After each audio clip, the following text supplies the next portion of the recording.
Good morning to all of you. So now next we are starting is unit number 14, which is biomolecules. Okay. So first of all, what is biomolecules? So biomolecules is also known as biological molecules. Okay. These are produced by, we can say, cells or living organism. Okay, produced by living organisms. Biomolecules have a variety of, we can say, structure, and they can perform the different biomolecules can perform different functions. Okay, so some of the main examples are like carbohydrates, fats, protein. These are the examples of biomolecules. Lipids, you can also say. Okay, so these are the examples of biomolecules. So next point we have is biochemistry. Now what is biochemistry? Biochemistry is the branch of, we can say, science which deal with the study of biomolecules. Clear? This is the biochemistry. So next we have is carbohydrates. Now what is this carbohydrates? So we generally say that the carbohydrates are those which provide us energy. Okay, so carbohydrates are naturally occurring compound which is made up of, we can say, carbon, hydrogen and oxygen. Okay, and these are the natural occurring compounds which is produced from the plants. Okay, these are made up of from plants. Now as these are made up of from plant, so that means these are produced by the process of photosynthesis. Okay, which process? Photosynthesis. Clear? So if you are taking the example, like if I'm writing here X, CO2 plus Y moles of water. So as you know, photosynthesis process is occurred in the help of or in the presence of sunlight. Okay, and chlorophyll. So it will form us CxH2OY, okay, Y molecules of water, plus X, from here XO2 is left. Okay, so these are the general formula of carbohydrates. Okay, so for example, glucose, fructose, sucrose, starch, these are the examples of carbohydrates. Okay, now this is a general formula. Okay, now there are some exceptions also, that here we have some substances, or we can say some compounds which are carbohydrates but they do not obey this formula, general formula. Okay, first is there are carbohydrates but they do not obey their formula. For example, deoxyribose.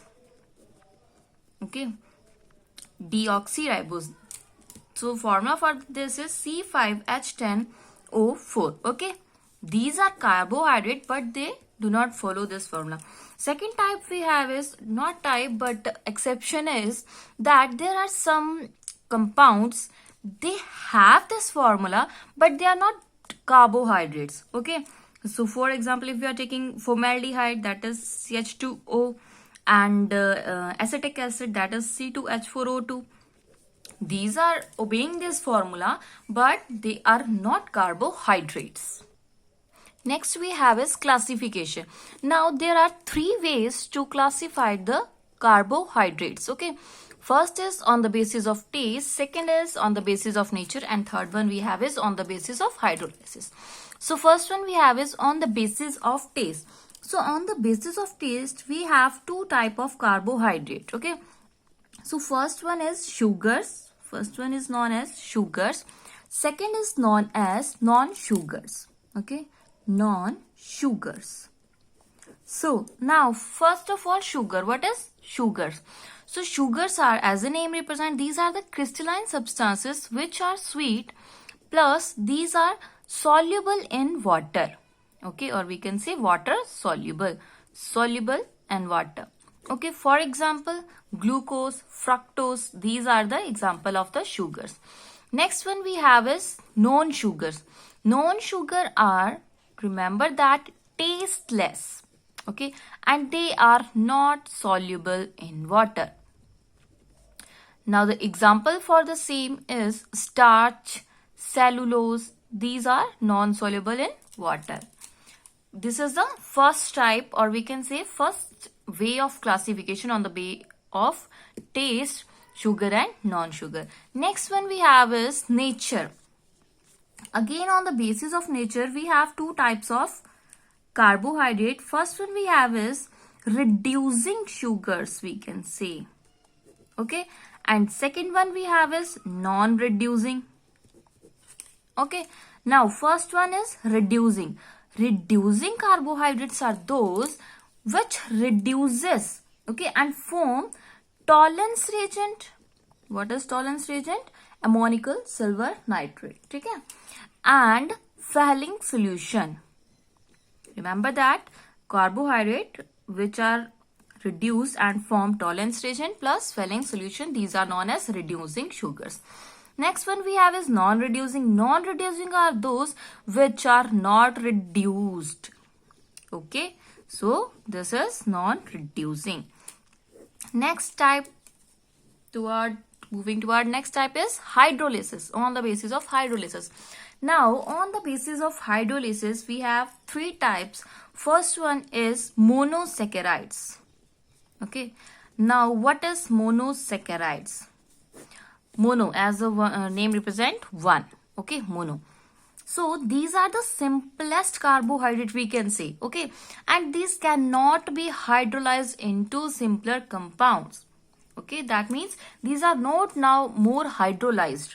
So the general formula for the same is CH2ON, where this N is from 3 to 7. Clear? This is monosaccharide, simple form of carbohydrates we can say. Second type of we have is oligosaccharides. Oligo. Now what is oligo? Oligo are the carbohydrates. This can be hydrolyzed and give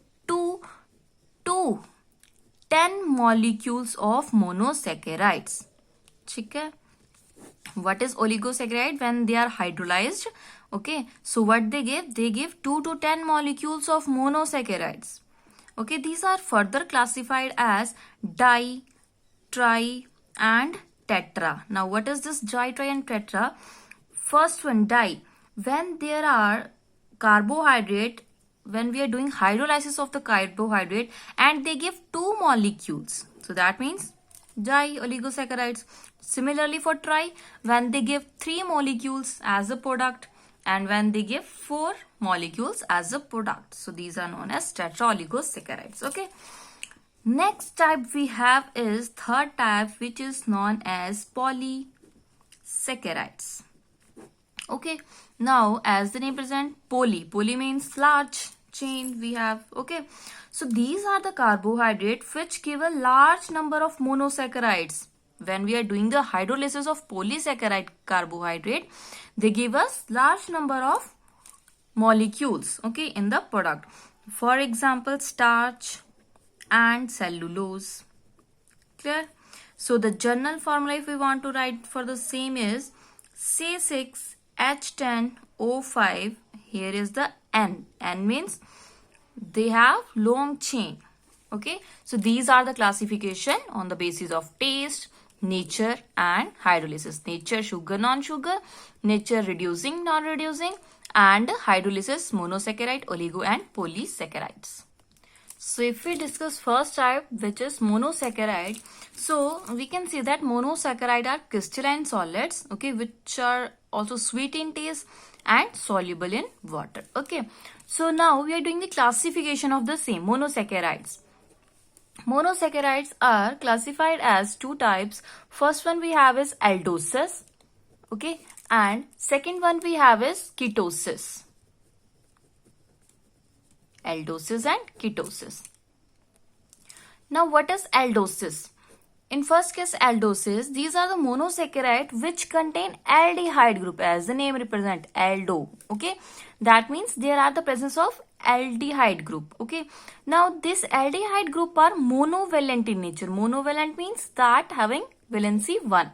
So it is present at one end of the carbon chain. That means this aldehyde present at the terminal position we can also see. Okay, if we have chain like that, CCC, so that aldehyde may be present at the first carbon only, or we can say at the end of the carbon only.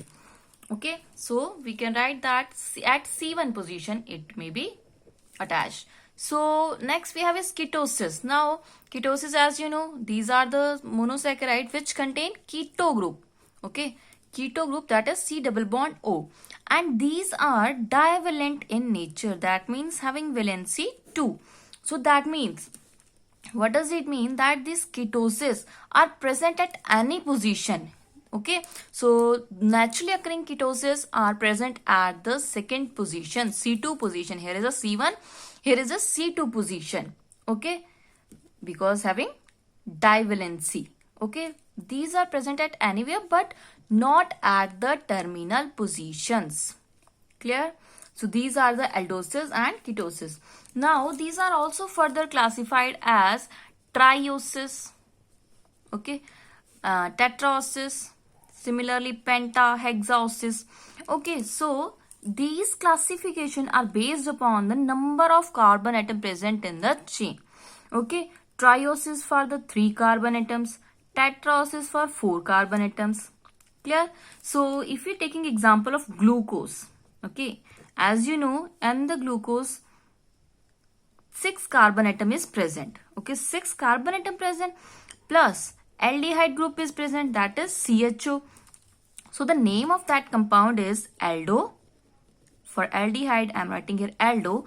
For C6, as I am saying its classification, for 6 we are using hexa, os, hexoses. Clear? So aldo hexose. Similarly, if we want to write the name for the fructose, again for fructose there is a 6 carbon atom, but the group is now keto group, that is ketone. So the name of that compound is ketohexose.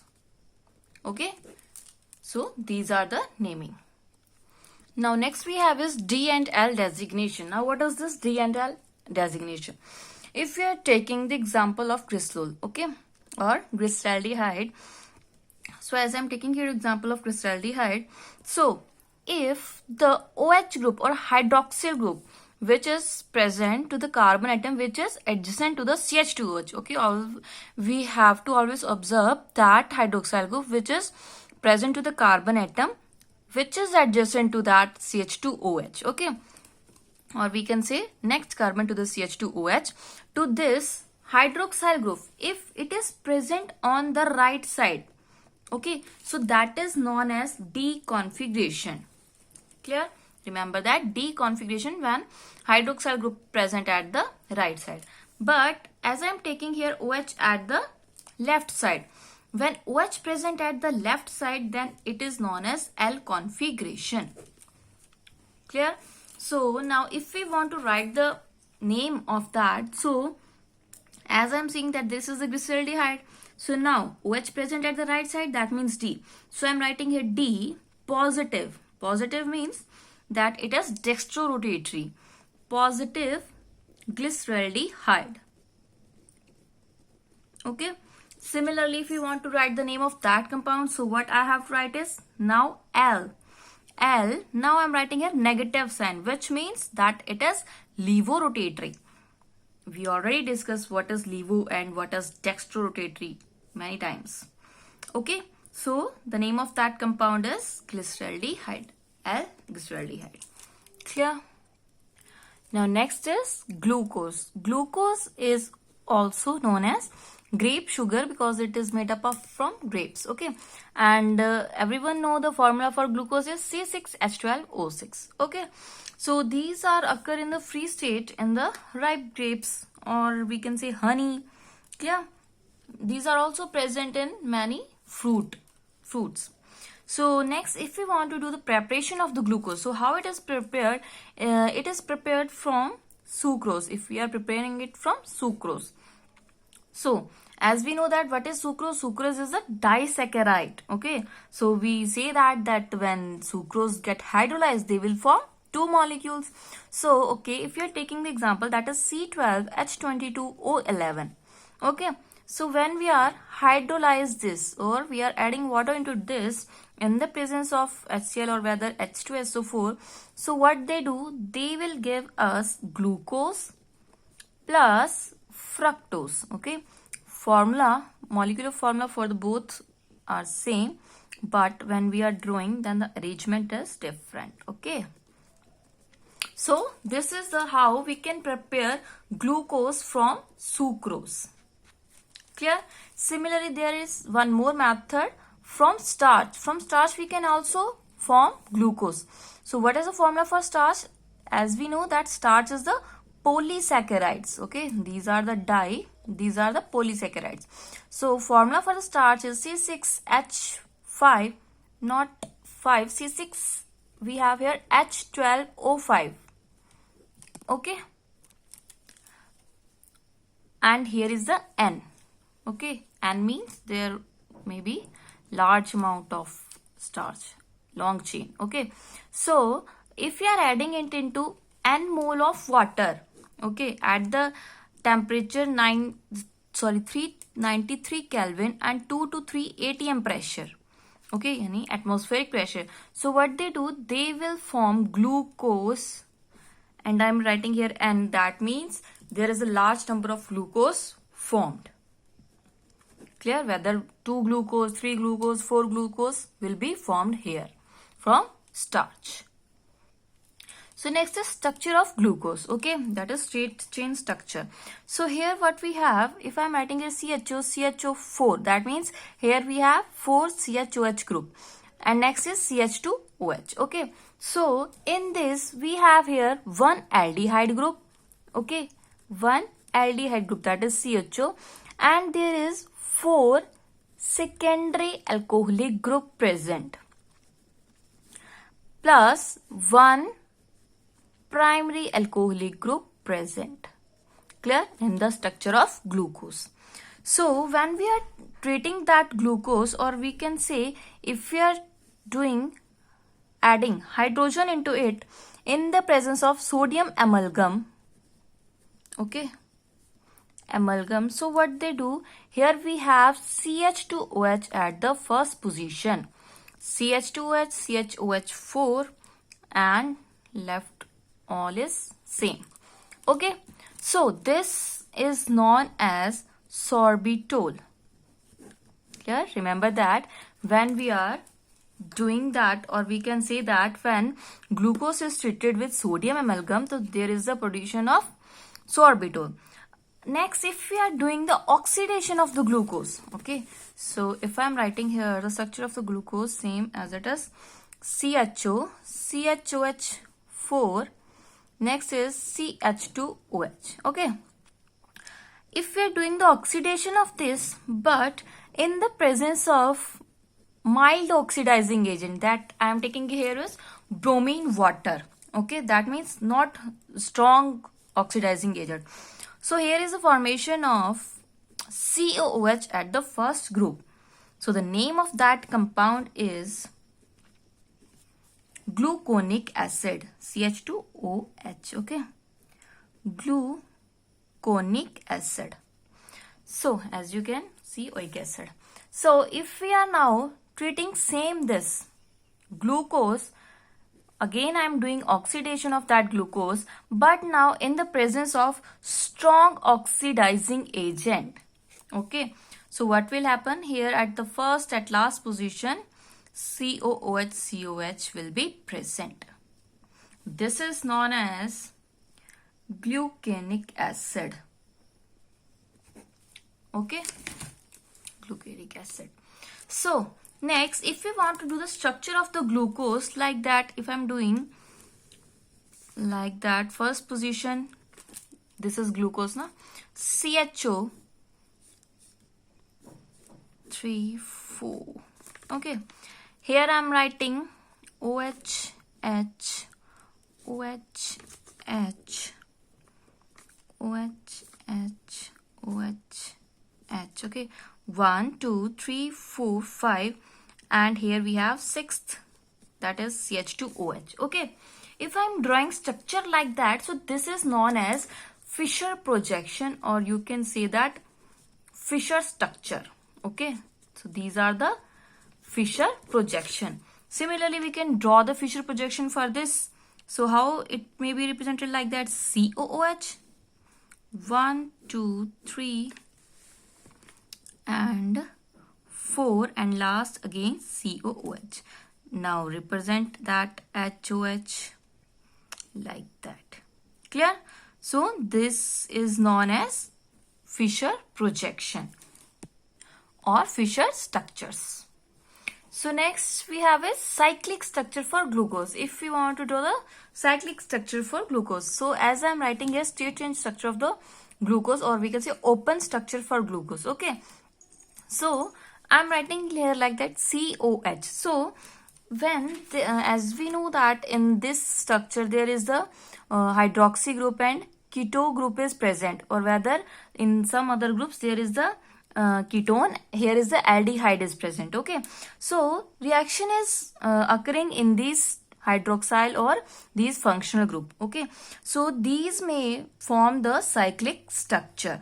Clear? So as I'm taking here 6 carbon chain, open chain.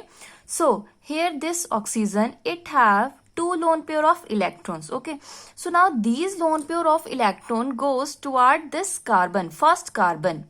Okay, goes toward this first carbon, and now the electrons from this double bond is shifted towards this oxygen. So this oxygen become negative. This oxygen become negative, then the hydrogen is attached with that oxygen atom. Clear? So if I'm drawing the structure for that, so it will be written like that. First position COH. Okay, as I'm saying that hydrogen is attaching with that oxygen. COH. Next position again COH. CH. Here we have COH. Now fifth position. Now it will be formed ring like that. Okay, like that. So here we have again hydrogen, OH, H, with that again H, and last we have is CH2OH. Clear? So now this hydroxyl group is present in either of the side, this or this side. So if I am also writing the structure for that is CH, here we have ring, C3, 4, 5 and 6, that is CH2H, and with that here is the ring formation. Okay, so here we have OH, H and OH. So it will be like that. Similar structures, but there is a difference between these hydroxyl groups. Okay, so now if there is a hydroxyl group present at the right side, so that structure is known as alpha structures. If hydroxyl, this hydroxyl group present at the left side, so these are known as beta. Okay, so as we know this is a structure for glucose, so the name of that compound is alpha D plus glucose. Similarly for that, beta D plus glucose. Okay, so this is how we can represent alpha and beta glucose. For alpha, there is, we can say, at right side hydroxyl group, and for beta in the left side. There is limitation of the glucose, and just go through that limitations also, okay, to yourself. Next topic we have is mutarotation. Okay, now what is this mutarotation? As we discuss alpha and beta glucose. So this alpha and beta form are optically actives. Okay, so that means they have some specific rotation. For alpha glucose there is 112 degree, and for beta glucose 19 degree. Okay, these are the specific rotation for that. So when we are dissolving that alpha or beta glucose separately in the water, okay, so what will happen? There is some change in rotation occur. Okay, so that is known as mutarotation. What is the mutarotation? The change of specific rotation when the two anomeric form means these alpha and beta are dissolved in water is known as mutarotation. Clear? So if we dissolved alpha glucose in water, So what will happen? They will converted into beta form. If we are dissolving that alpha in water, it will convert it to the beta form. Okay, so as you can see here, we have 112 degree rotation, here we have 19 degree. So thus we can see that specific rotation is decreases. Clear? Similarly, if we are taking beta glucose and we are dissolving that beta glucose in water, okay, so they will convert it into alpha form. Okay, so that is why it is also known as that these two are interconvertible in nature. Okay, so now beta form is when converted to alpha form. So here we have 19 degree rotation, here is 112. So we can see that now specific rotation is increases. Clear? So next, this change is continue. Okay, conversion changes continue till the equilibrium mixture acquires specific rotation 52.7 degree. Okay, this conversion is till continue. Whenever there is an equilibrium, it acquire 52.7 degree specific rotation. Clear? Or we can see that at equilibrium, alpha glucose is 36%. Okay, and beta glucose is 63.5%, and left 0.5% is open chain structure. Okay, which is like that open chain structure. These are the closed ones, these are the open, these are only of 0.5%. Clear? Now next we have is Pyranose ring. Okay, these are the structure we draw like that, but in actual how it represent in the cyclic form. Okay, so for that there is, I'm writing Pyranose rings. First of all, what is Pyranose? Okay, so Pyranose is a 6-member, we can say 6-member heterocyclic ring in which there are 5 carbons and 1 oxygen, and oxygen is present here. Okay, so this is known as pyran. This ring is known as pyran when there is that the alternate position. Okay, so if I am drawing the structure, okay, for alpha and we have to draw for beta, so I am drawing it like that.